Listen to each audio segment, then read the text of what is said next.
This Miami Hurricanes class of 2023 has some really talented South Florida players. How about we make the crib great? You are Locked On Canes, your daily podcast on the Miami Hurricanes, part of the Locked On Podcast Network, your team every day.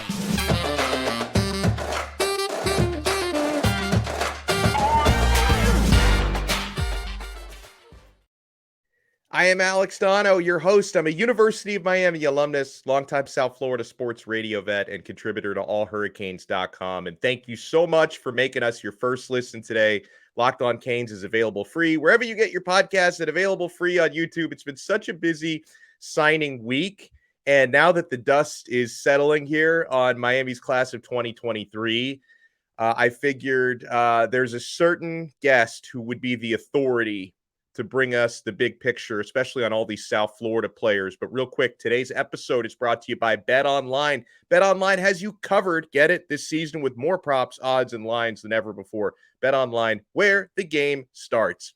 We bring on the GOAT, South Florida High School Sports, 560 WQAM, does a tremendous job covering high school football, covering recruiting. The great Larry Blustein is with us. Our boy Blue. How you doing? I'm doing great. Thanks, Alex. Thanks for having us. And certainly, as I was saying to a couple of people, this is a busy time. But at the same time, right after this, we start on the next cycle of players. So It never ends.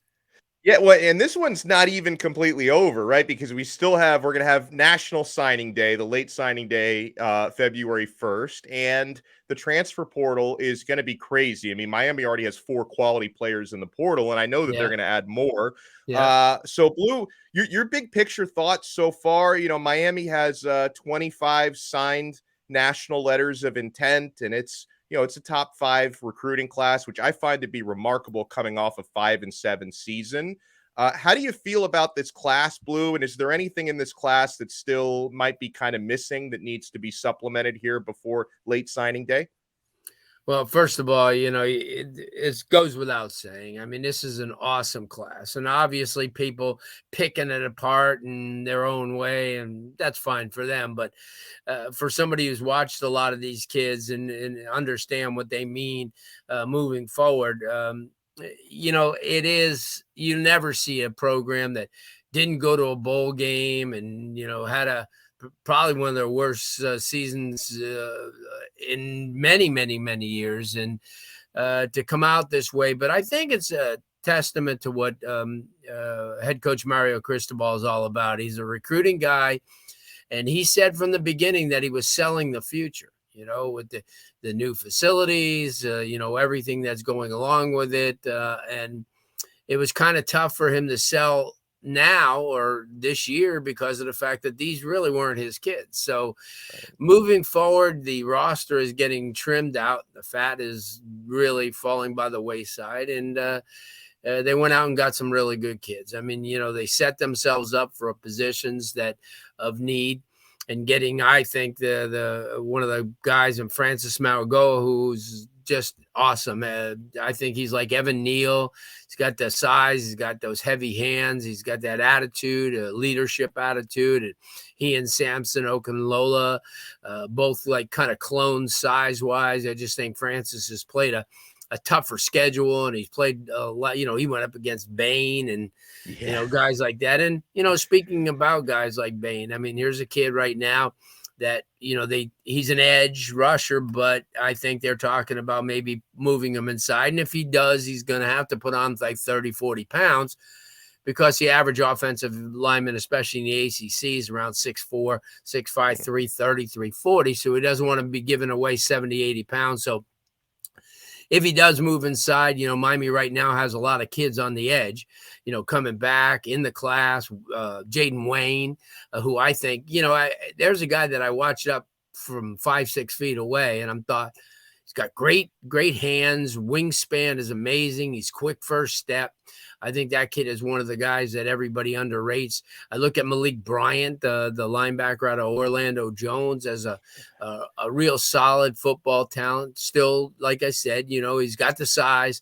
I think he's around 6'2", close to about 240 now, and a guy that I think could, fit into the plans over the next couple years. Certainly, I think one of the pieces to the puzzle, and there's a key few guys that a lot of people don't really harp on. They talk about Riley Williams. Williams is a tight end, a guy that certainly would be an Iowa type of guy. A guy would down the line go in the first round, like Iowa produces those type of kids. I mean, he's 6'6", he weighs 240. I mean, he's a tremendous pass catcher. I think he does a tremendous job.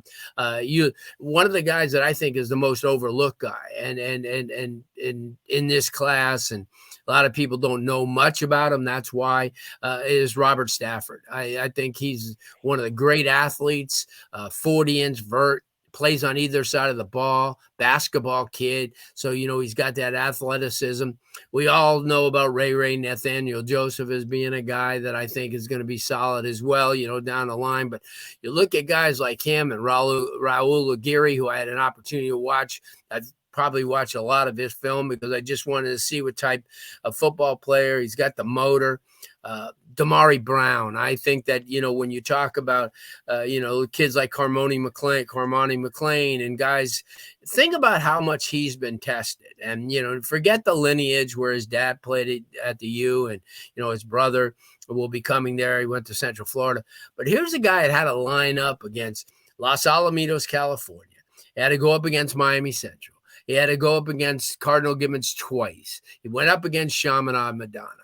And it just shows you that that a kid like that is not afraid to mix it up. I think he's one of the guys that probably gets on the field first because of the fact that he's really he's that ice water in the veins mentality. Nothing really rattles him. We know about the Washington brothers, obviously.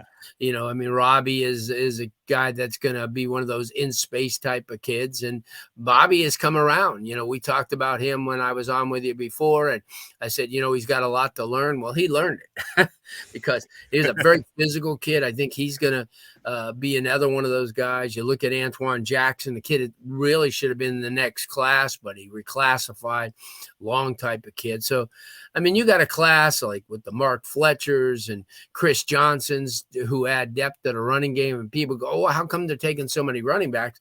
But we talked about this last year. At one point, Miami was down, Alex, to one scholarship guy and a walk-on. Right. So right. And also they did lose 2 backs in the portal. So it makes sense you would want to load up in recruiting. Yeah, and there's so many talented guys in this class. You look at Joshua Horton, and what a monster. Here's a kid that has an opportunity. A 6'4", almost 290-pound type of kid. So you got a lot of kids in this class. I had a chance to watch Tommy Kinsler. Ocala Trinity, as Coach John Brantley used to play for Florida, a well-coached kid. He does well at those camps. We've talked about Emory Williams in the past. I think Emory is a guy that got more popular as time went on. When we first saw him 2 years ago as a sophomore, a lot of people didn't know him. I still remember sitting on the campus of FSU with Odell Hagens, and I was asking Odell who the kid was, and really nobody even knew. And you watch him throw the ball, albeit it was in a t-shirt and shorts, but he made all the throws. He's got a great arm, and you could tell what type of character he is. He's been down to Miami 2 times on his own dime, which is not cheap, and it's not a easy ride. It's almost 700 miles from the Panhandle. You look at kids like Jackson Carver, who I think is going to be one of those really, really good guys that, down the line, because it gives Miami a depth at that position. So, and you got projects. Obviously, Frankie Tinalau is somebody, Alex, that hadn't played much football over in his career, but he did have an opportunity to come down here this year and play at LaSalle in Miami. So I think the nucleus is there. You got a lot of kids that, as you mentioned, some transfer portal players combined with this incoming freshman class, and it's mind-boggling. And I think you're going to see come the Miami, Ohio game next year, a completely different team. And when That's you what we make, all wanted, right? We all wanted a yeah, completely yeah, different team. well, if you make 2-3 changes to a team, it doesn't necessarily make, the team change. I mean, you could have a Right. couple of kids make a difference, but when you pretty much change out like 40 kids from a roster, and that's probably what the final count is going to be with all the kids coming in and coming out. Uh, he accomplished what he wanted. Yeah, there's going to be some kids that are young and not ready for the prime time yet, but that happens everywhere. I mean, it happens at Alabama, it happens at Ohio State, Georgia, and where Miami needs to be, especially recruiting wise, is they need to repeat these classes. 24, 25 got to be the same way, because you look here, a program that'll back that up is Georgia. They lost 13 kids to the draft last year, and they're still number one in the country. So that's where Miami's at. I think that this class, along with, as you mentioned, the portal kids, are really putting them over the top. It's going to get fan interest. It's going to get people back in the seats. And it's going to give them a reason to be proud of a team. Last year it was tough on a Hurricane fan, to go through that. You try to find every excuse in the world, but I kept just looking at it in the reality. Miami had a horrible roster last year, and that's changed. Well, I want to take a deep dive on a few of the South Florida players when we come back. Plus, I got a question for Blue about Tyler Van Dyke, so make sure you keep it locked right here. Larry Blustein is with me on Locked On Canes. And folks, holiday season, make sure you remember the importance of driving sober. Did you know that driving high is considered driving under the influence? That's right. Driving under the influence of marijuana is against the law in every state, even the states where marijuana is legal. That means driving high could get you a DUI. And if you think law enforcement officers can't tell when you're high, you're wrong. Your friends can tell, your coworkers can tell, your parents can tell, everyone can tell. So what makes you think that law enforcement officers don't know when you're driving high? Driving under the influence of marijuana can slow your response time, I should say, and change how you perceive time and speed. So even if you think you're fine to drive when you're high, you're not. Because the bottom line is, if you feel different, you drive different. And driving high is driving under the influence. So remember, drive high, get a DUI. Paid for by NHTSA. Thank you so much for making Locked On Canes your first listen today. We're available free wherever you get your podcasts, and available free on YouTube. The great Larry Blustein from 560 WQAM in South Florida is with me. So, Blue, some people are, not satisfied with Miami's quarterback situation. There were a lot of ups and downs and injury for Tyler Van Dyke last year. I mean, I thought TVD was coming along nicely right before he got hurt in the Duke game last season. And he's going to have better protection this year, guaranteed. I mean, you add a guy like Javion Cohen to this offensive line in the transfer portal who's plug and play. And I even think some of the incoming freshman offensive linemen can make an impact immediately. So, I mean, even if it is the same offense next year as last year, we'll know more about that in the coming weeks, obviously. But what do you think the ceiling for Tyler Van Dyke can be with better pass protection? Yeah, I think it'd be really, really good. I just think that the one thing about Tyler, and when he had protection last year, the receivers really never got open and gave him an opportunity. I think that changes this year because of the fact, I think they're going to bring in a portal receiver coming up somewhere along the line, like they did the last couple of years, prior to this past season, with a Rambo, and then what's the name that's playing the NFL for the Minnesota Vikings now, and that came from Buffalo. Osborne. Yeah, Osborne. So those are two guys on successive years that came in, and Miami needs to do that along with what they have, because Young comes back. You have Restrepo, who obviously is working extremely well. You have Rashard Smith. You still have the nucleus of players to make the plays, and then a running game that hopefully improves. But you're right. The offensive line is going to afford Tyler to do a lot more of what he did a couple of years ago, or 2 years ago. Not that the line was just stellar 2 years ago, but it was a line that at least provided him an opportunity. He's really, I think, has an opportunity because he's clearly the number one quarterback. Clearly. I mean, it's not even up for discussion. Because Jake Garcia had his audition last year and did okay.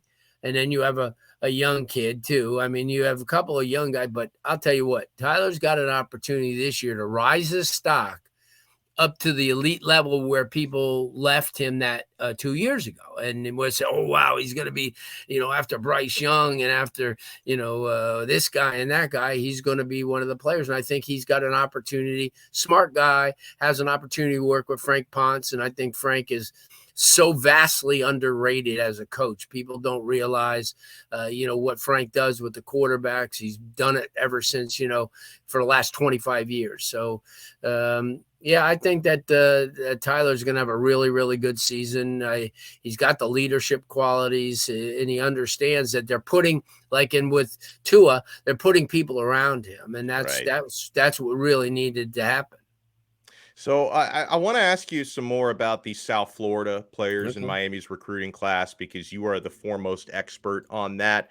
Some of the names you mentioned, but I'd love your take on Antoine Jackson, the safety out of Dillard, especially since he is so young, Blue. I mean, he was really only supposed to be he was supposed to be a 2024 guy, reclassified. Right. He should be a senior in high school next year. Do you think he's going to take a little more time to develop, or do you think he's so mature he could even see the field as a freshman, or is it more of a project for the future? Well, I think he's a project for the future. He has all the intangibles, but experience is probably one of the most important things at anything you do. I mean, you can walk in and be so talented, but at the same time, he's got a learning curve. He's still got to, figure things out. I mean, this is, he's coming from a high school situation going into a major college. It's not like he's going into an FCS or, a program that's smaller. He's going into a situation where your opponents, especially in the ACC, are going to provide receivers that are 6'3", 6'4", and, running the 4.4 range and are strong or have man strength. His technique is great. His ability to play is great. He's just got to learn. He's got to get bigger and stronger, and that's going to happen. And that's, we'll see what happens, but I think it's probably later more than sooner that we'll see him. I love how, Miami's football team is now loaded up with siblings. And I guess every program, because you got the Cavender twins and women's basketball. Now we got 3 sets of brothers on the football team, the Maui Goas, the Browns. But I'd love your take on the Washingtons, Blue, because I feel like Robby and Bobby probably don't get talked about enough. And I think part of the reason they don't get talked about enough is they've both been committed for so long. Right. Yeah. Because we tend to, on this show, we talk more about the recent, commits and verbal commits and signees, where the Washington brothers have been solid for a long time. To talk a little bit about Robby and Bobby and what they're going to bring to the table. Well, positions of need. We need Miami needs definitely a dynamic playmaker on the offensive side of the ball, and a special teams kid like him. You can imagine having Robby and Chris Johnson returning kicks. That'll put fear into everybody. That'll put a lot of balls into the end zone or out at the 20. That's where his impact's going to be. He's going to be because right now in that slot position, you've got a pecking order. You could probably play him at the running back position if needed, maybe do jet sweeps. He's going to be like a Swiss Army knife. He's got talent. He's got extremely amazing belief in himself. That he could play anywhere at any time against anybody. And that's what you need. You need that type of mentality. Miami hadn't had that in a while. Bobby's a guy that, I think you and I talked a lot, I think back before the season, and I had a chance to watch him in the spring at playing right next to Stanquan Clark, in fact, when they were at Killian, and I was with Charlie Strong, and I said, this kid's big and physical. He just really needs to learn a little bit more about reading plays, and because he was bypassing plays. And I'll tell you what, somebody must have heard me, or he must have heard me, because I'll tell you what, he had one of the best years. He was, awesome. I put him on the level with any linebacker that Miami's bringing in. He's big, he's strong, he's fast, he's an aggressive type of player. And again, as he picks up more and more, of the technique and learns how to read even more, and I'm sure he's going to watch trillions of hours of film. This is a winner. This is a kid that's going to be, because he's a big time kid. He's got size and definitely a position of need. And, the faster he learns, the faster he gets in there. I love it. We're joined here by Larry Blustein, the man, the myth, the legend. I want to put a bow on the South Floridian aspect of this recruiting class when we come back, and how Miami did compared to Florida State, who did end up with some players that Miami wanted out of South Florida. Miami ended up with some players that FSU wanted out of South Florida. So it's just an exciting time, my friends. Larry Blustein with me. I am Alex Donno right here on Locked On Canes. Thank you so much for making Locked On Canes your first listen today. And guys, from the bottom of my heart, I can't thank you enough for the support you guys have given the show all week long. This has been the most successful week, just in terms of downloads and views and listens, the most successful week in the history of this show. And, I think it's the testament to, not to pat myself on the back, but I put a lot of work into this week, and guests of mine like Larry Blustein have put a lot of work in. And thank you guys for supporting Blue's work as well throughout this week. So, Blue, I'm looking at the South Floridians who wound up in this Miami class, and these are all quality players. Damari Brown being the most recent addition, Mark Fletcher and Chris Johnson at running back, Reuben Bain on the defensive line, Antoine Jackson, who we just talked about, the Washington twins, Ray Joseph. I'd love your take before we get to big picture. Your take on Ray Joseph, Blue, because every time I watch his tape, I'm just he makes me just want to run through a brick wall. The way his explosiveness and the way he can bounce out of tackles, it's like nothing I've seen. He's a kid too, Alex. That's just tremendous in space, and that was the first thing that I think that Coach Gaddis saw about him when he watched him the first time live. Is I still remember going over, and it was at that jamboree up in Palm Beach Gardens, and and ironically the Clemson coach was there, who at the time he was committed to Clemson, and Gaddis looks at me and says, "This kid really is amazing in space." Because he's small, he's not the largest guy around, but his speed, he's a very intelligent young man, comes from a great family, athletic family. His cousin starts at running back for FIU and Flex Joseph. His uncle has been involved in the youth programs, especially at Northside Optimist in South Florida and the Liberty City area for decades. So he's been around the game. He's a five-year varsity starter in South Florida, which is crazily unheard of. Like I said, he'll be a lot like Restrepo in the fact that he comes here, you don't ever have to worry about him in the school. He'll get his degree in 3 years. He's that type of player, and then he's going to be ultra productive. He'll be there long after everybody leaves, and he'll be there first. He'll be waiting at the door for them to open. Because that's the attitude and the mentality he has. Miami, he was a must get. He really was. I know that, he's tiny. You know what? He's not tiny.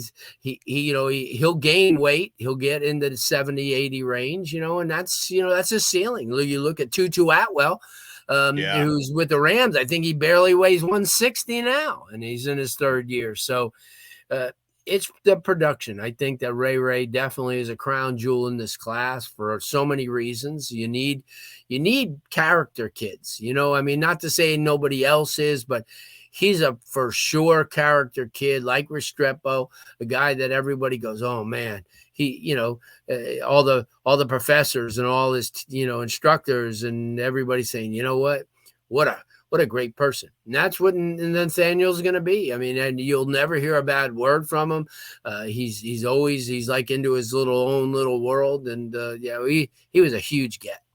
Awesome. And so, I think about Blue, we've talked so much on this show about all the head-to-head battles Miami had with Florida. They also had several with Florida State, and probably more of a South Florida battleground with Florida State. With Florida, they were battling for a lot of like different parts of Florida and national kids. Miami did win Mark Fletcher over Florida, but like with Florida State, Miami got Reuben Bain and Damari Brown, who were both down to Florida State as finalists. Miami won those battles. Like Florida State did get Conrad Hussey, Yeah. Hakeem Williams. I think I'm leaving out another one that Florida State got, but they won some battles with Miami, no question about it. So how do you feel like Miami did when it came to keeping players home rather than leaving for places like Florida State? And we lost some local kids to Ohio State as well. How do you feel like Miami did?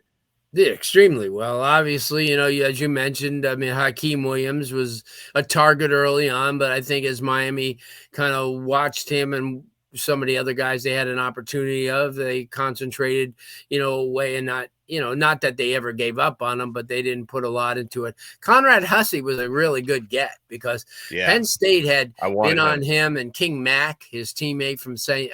Thomas Aquinas for a long time. And then they worked him pretty good. And is a kid that brings a lot to the program. Outstanding football talent, outstanding young man, very fast. He brings a lot to the table. Lamont Green Jr. is another guy came out of South Florida, but we kind of knew that was going to happen like 2 years ago because his dad played at FSU. Lamont ended up his senior year with 22 sacks. So Edwin Joseph is another. That was the one I forgot to mention. Yeah. I think people are going to kick themselves in the butt for really not going heavier after him. I mean, I know Miami tried and they came in a little bit late, but they came in when everybody else did. Ohio State and Florida. I think the thing about him is another character kid, but a versatile guy.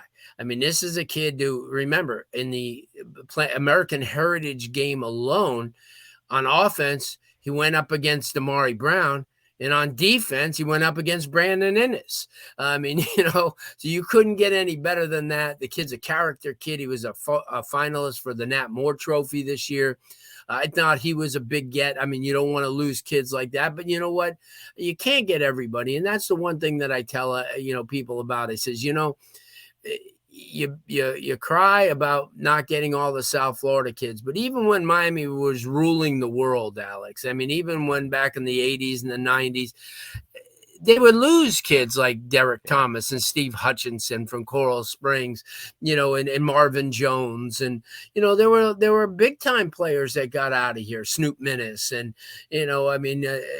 so you got to be fortunate if you could get 5, 6, 7 kids from South Florida in every cycle, because remember, Miami's more of a global type of recruiter. They go to California. I mean, you look at some of their players, from Ken Dorsey all the way, from the Pennsylvania area, getting The Rock and getting guys from New Jersey and Daniel Stubbs. And Miami's done that forever. They've been able to land a lot of kids. They even got into Texas for a minute, to get Kevin Williams and also to get Jesse Armstead. So Miami's always been that type of recruiter where, South Florida is nice because you want to have some kids, that people identify with, but you can't have 20 South Florida kids. You just can't, because it's just not it never was in the cards. So Miami's always been, like I said, you go up to Elmhurst, New York to get a Vinny Testaverde, or, you go to California to get a Gino Torretta. And, that's where they've been, you look at, Jeremy Shockey, who came out of Oklahoma. And that's what I'm saying. You look at some of the top players that this program has produced over the years, and they're not all South Florida kids. I mean, even though the Melvin Brattons and players like that, have come from this area, but no, they've done a tremendous job. And like you said, I mean, you look at Florida's roster, and there's a couple of kids that obviously Miami was, in the last deal for. Alabama too, but think about this. Alabama was really heavily on Damari Brown. They know the lineage. They knew exactly what that school brought from having Pat Surtain's son play there, and plus having Flowers there and having, kids who are from the South Florida area. So Miami to win that battle, plus get kids because of Mario's reign out in the West Coast, to come away with kids like Riley Williams and guys from like Oregon. And Yeah, I mean, Jaden Wayne. Yeah. right, exactly. They've never done that before, and that's the one thing Miami, they get a California kid like DJ Williams or, here and there, but they were really in on some really good guys that, USC and some of those other programs were on. I mean, so I think what happens now is everybody's going to watch how these players, settle in, and the next cycle, you're going to get all these big time stars. I mean, you have a lot of them already in South Florida for the 2024 season or the 2024 class that are stellar guys that Miami's already starting to work on. Oh, this is just tremendous stuff as always. You want to make sure you follow Larry Blustein at Larry Blustein on Twitter and check out his show. Are we still bouncing around a little bit, right, Blue? Yeah, But Monday's the normal time slot. We were on last night. I don't know if there is a normal time slot. We'll be on. What we do is we promote it on our Twitter account and also Facebook. The day of the show, we'll give a rundown on who we had. Like I said, last night was a really good show. Had an opportunity to have a lot of the kids who won state championships. Awesome. We had King Mack on, who's going to Penn State, and we had Keon Jenkins, who was offered by Auburn and settled in at the FIU, which was a huge get for them. And then talked to Doug Sosha, the head coach at Kaiser University, who obviously them and West Florida have been the most successful programs in the state of Florida, each of them playing for a national title in the last couple of years. So we talked a little bit about that. One of the controversial guys in South Florida this week was Zach Poff from Max Preps, who didn't pick Miami Central as the number one team. He picked them as number two. So how? Yeah. So we had him on. So the shows are really good. They're going to ramp up even more because we'll have a lot of recruits on and all, the Miami commitments and the Miami signees. We'll have a couple of those guys on, since most of them, if they're not into the school, we could get them at any time. Right. And a lot of them from private schools probably won't go in anyway until May. So exciting time. Just check us out, and certainly also on our podcast on the Six Ring Canes, with some really, really good and knowledgeable people, Jazz and Vish and DJ, and I enjoy being on that. And we have great guests on that too. And certainly, that as well. Yeah, it's tremendous. All the work that Blue does, guys, make sure you support it. And thank you guys so much for making us your first listen today. Now make Locked On Sports Today your second listen. Peter Bukowski brings you the biggest stories from around the sports world in 20 minutes. Get the analysis and opinions before anyone else with our local and national experts and insiders. Locked On Sports Today podcast available on YouTube and wherever you get your podcasts. We'll talk to you guys again later today. We're going to have Brian Smith on with us on another episode of Locked On Canes, part of the awesome Locked On Podcast Network, your team every day.